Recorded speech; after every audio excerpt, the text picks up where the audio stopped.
In this week's PMQs, Rishi Sunak lied hard about the economy, was hypocritical about Scotland, and utterly dismantled his own asylum policy. I'm pleased that the Right Honourable Gentleman brought up the OECD report. It made the point that actually, in the years following the pandemic, we're projected to have almost the highest growth amongst our peer countries. Weapons-grade bullshit. You see, when I fact-check this stuff, I have to do research to find out what their lies are actually based on. And I couldn't. I even Googled UK, highest growth, OECD. Got nothing. What I did find was report after report showing the UK is set to have the lowest growth among OECD countries. And in fact, the OECD report itself says the UK economy is set to shrink by 0.4% next year. So the only way that what he's saying could possibly be true is if he's backdating it to 2020, when the UK had the deepest recession among G7 economies, which means he's including our recovery from the damage that occurred while he was Chancellor. And then he tries to avoid the blame by pointing the finger at Russia and COVID. It was crystal clear that the challenges we face are completely international in nature. I'll read you the report.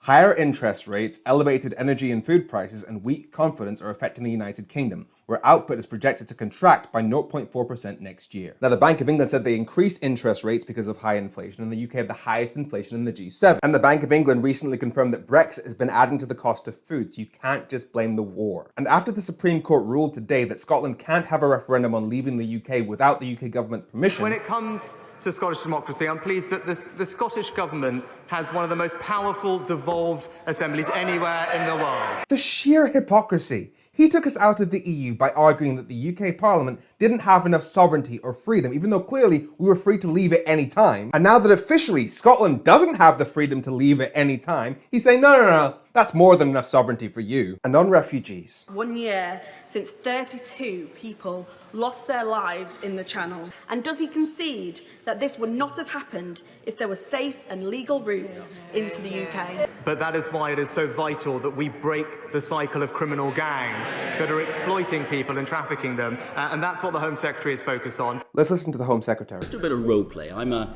16-year-old orphan from an East African country escaping a war zone. I'm not Syrian, I'm not Afghan, I'm not Ukrainian, not any of those specific schemes. Well, if you are able to get to the UK, you are able to put in an application for asylum. I would only enter the UK illegally then, wouldn't I?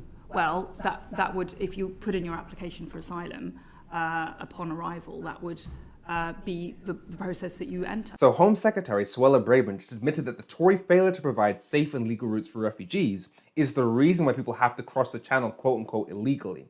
They're the reason that smuggling gangs are doing so well. They're the reason that people are dying in the Channel.